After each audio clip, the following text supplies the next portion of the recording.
আজকের রেসিপি ডিম পোস্ত। যারা পোস্ত ভালোবাসেন তাদের কাছে এই রেসিপিটা তো দারুণ লাগবেই, আর যারা ভালোবাসেন না তাদেরও কিন্তু ভীষণই সুন্দর লাগবে। তো ডিম পোস্ত বানানোর জন্য সবার থেকে প্রথমে আমি ডিমগুলোকে সেদ্ধ করে নিয়েছি, আর এখানে নিয়েছি 25 গ্রামের মতো পোস্ত। পোস্তটাকে আমি শুকনো অবস্থায় মিক্সিতে একবার ঘুরিয়ে নিয়েছি, তারপরে দিয়ে দিয়েছি কয়েকটা কাঁচা লঙ্কা আর জল। এখন আমি পোস্তটাকে মিহি করে বেটে নেব। এদিকে ডিমটা সেদ্ধ হয়ে গেছে, কড়াইয়ের মধ্যে দিয়ে দিলাম সর্ষের তেল। তেলের উপরে দিয়ে দিলাম সামান্য পরিমাণে অল্প নুন। নুন দিয়ে এবার একে একে করে ডিমগুলোকে একটু ভেজে নেব। তবে খুব বেশি ভাজার প্রয়োজন নেই, বেশি ভাজলে আবার ডিমটা শক্ত হয়ে যাবে। একটু নাড়াচাড়া করে নিলাম।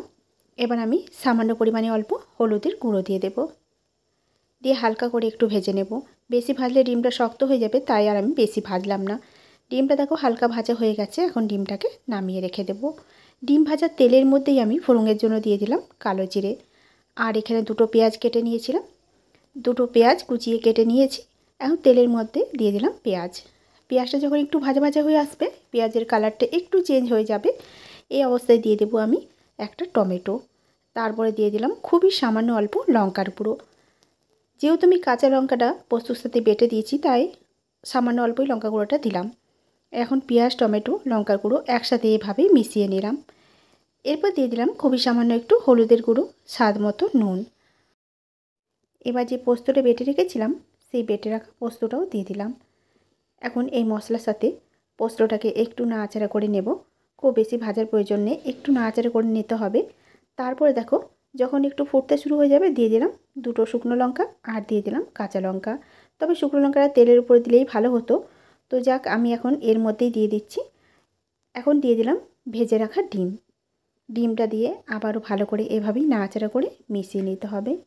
এরকমভাবে ডিম পোস্ত বানালে খেতে ভীষণই সুন্দর লাগে।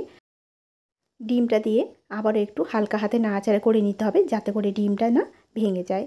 এবার খুবই সামান্য একটু মিক্সি ধোয়া জল দিয়ে দিলাম।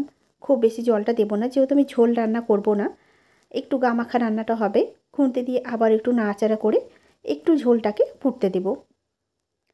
এরকম ডিম পোস্ত গরম গরম ভাতের সাথে খেতে ভীষণই সুন্দর লাগে।